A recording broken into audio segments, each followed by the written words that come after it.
Bienvenidos y bienvenidas a otro episodio más de Vino Abierto, este espacio donde escuchamos historias, aprendemos un poquitito sobre el tipo de uva, sobre variedades y sobre tantas cosas. Y bueno, el día de hoy tenemos un tema bastante bonito, que es la seguidilla de lo que hemos venido hablando y es sobre tipos de uva. Y en esta oportunidad le va a tocar al Merlot. Como les mencionaba, nos vamos a adentrar en el mundo del Merlot. Esta uva muy amada, una uva también un poco criticada, malinterpretada, pero siempre encantando nuestros paladares.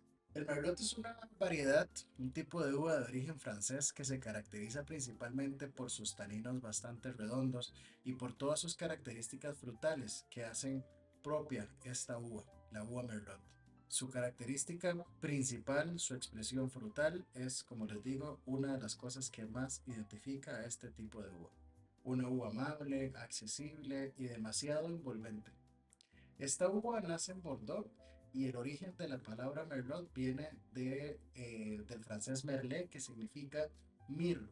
Desde el siglo XVIII se empieza a plantar esta uva principalmente en la ribera derecha, así dando origen a la plantación más grande de esta uva. En los ensamblajes cumple un papel sumamente importante, específicamente en los vinos de Bordeaux, donde usualmente se mezcla muy bien con Cabernet Sauvignon, con Cabernet Franc, en algunas otras oportunidades con Syrah, dependiendo del perfil que queramos lograr de vinos. Pero es una uva que se adapta muy bien cuando hablamos de ensamblaje.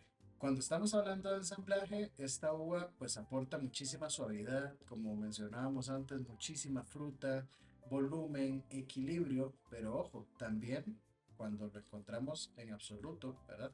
Cuando tenemos un 100% varietal, es una uva que nos da muchísimas características y en muchos casos es sorprendente. Si hablamos de características agronómicas, ¿verdad? O vitivinícolas como tal, es una uva de piel muy delgada, brota más temprano y como brota más temprano, madura más temprano. Les decía que su piel es relativamente fina, por tanto, su carga tánica de las semillitas dentro de la uva siempre es algo menor, por lo que hace que usualmente los vinos sean más frutales y menos astringentes. En los climas frescos, esta uva se puede presentar o puede presentar aromas como a cereza, frambuesa, arándanos, ¿verdad? Eso más que todo como en los climas frescos. En los climas un poco más cálidos podemos encontrar ya cibura madura, moras, higos, como ya más frutos negros. Entonces recordemos en climas más frescos, ¿verdad? Tenemos un perfil más fresco, más arándanos y en climas más calientes, en climas un poco más cálidos, encontramos ciruela madura, todas las notas más maduras del perfil aromático de las partes de las frutas. Cuando lo mezclamos o cuando le ponemos crianza a este vino, igual típicas notas de terciarias, vamos a encontrar chocolate, tabaco, vainilla, que va a integrar muy bien esos aromas eh, dulces provenientes, como les digo, de vainilla o de chocolate, con la, como siempre o casi siempre, la dulzura que podemos encontrar en los Merlot. En algunas oportunidades también tenemos Merlot con una acidez alta que contrarresta esa sensación de dulzura que tenemos en boca. Como les decía, es una uva que madura más rápido que muchas otras, ¿verdad? Y cuando hablamos de madurez, hablamos de azúcar generado dentro de cada una de las uvas. A nivel mundial, el Merlot se ha adaptado de una forma inigualable, ¿verdad? Se ha adaptado demasiado bien, pero igual siempre como con ese perfil de vinos más frescos, de vinos más frutales. No quiere decir que no podamos encontrar etiquetas complejas, claramente sí podemos encontrar etiquetas complejas. Sin embargo, muchas veces lo podemos encontrar como aporte en un ensamblaje, como en una mezcla, y aporta demasiadísimo. De hecho, como les decía antes, es una de las uvas de la tríada más importante de los vinos de Bordeaux. Como les decía, Cabernet Sauvignon, Cabernet Franc y Merlot es una de las principales uvas que se utilizan en los ensamblajes de los vinos de Bordeaux. Pero de igual forma, insisto, podemos encontrarlos en un 100%, como en este caso en la Luca Merlot, que este Merlot, la razón por la cual le empezamos a importar acá es precisamente por eso, porque no es un Merlot dulce, es un Merlot con acidez, es un Merlot refrescante que bajamos un poquitito la temperatura y es jugoso, es agradable en boca, no es tan complejo, sino es directo, sencillo.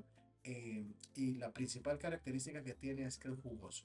Pero bueno, no todo fue tan bonito para el merlot. Hubo una etapa donde hubo una sobreproducción de esta variedad y a la hora de haber pues mucha producción, el volumen es muchísimo, la calidad baja, tenemos mucho exceso de uva. Entonces como que los productores cada vez más empiezan a tener esta plantación consciente y empieza nuevamente el merlot a agarrar un poco más de valor en el mercado.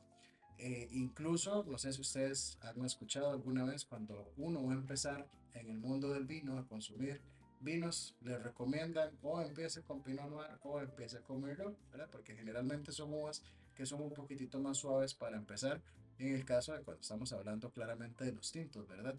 Pero cada vez más el Merlot, después de esa caída que tuvo en consumo y en producción, ahora, gracias a la viticultura consciente, nuevamente ha ido volviéndose a posicionar entre esas uvas que dan esa competencia. Si hablamos de maridaje, uno de los, tal vez de las recomendaciones sería tirarnos por cortes no tan magros, perdón, por cortes no tan grasos, sino más bien buscando cortes más magros. Y podemos tirarnos un poquito o atrevernos con carnes blancas, cerdo, aves, risotos, quesos que son semicurados, porque no es una uva que tenga tanta carga tánica como estábamos hablando anteriormente. ¿Qué es carga tánica? Son los taninos, ¿verdad? Que nos van a dar esa sensación de astringencia.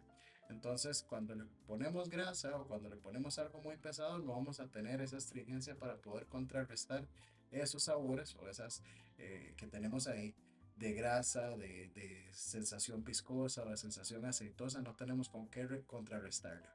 Y bueno, en este pequeño podcast que estamos hablando de tipos de uva también, le decimos gracias al Merlot por ser una uva que marca un antes y un después, una uva que es un complemento perfecto para muchos ensamblajes en el mundo, una uva que se traduce a elegancia, una uva que se traduce a suavidad, se traduce a frescura y se traduce para mí en frutal. Entonces, muchas gracias nuevamente por acompañarnos. Queremos pues seguir hablando sobre cada uno de estos tipos de uva de una forma muy sencilla, de una forma no tan técnica, para que por lo menos tengamos una noción un poquito de cada una de las uvas que existen en el mundo. No podemos hablar de las 1368 tipos de uva que hay, pero ahí vamos al menos conversando y contando un poquito sobre las principales, sobre las más escuchadas. Entonces nos vemos en el próximo episodio.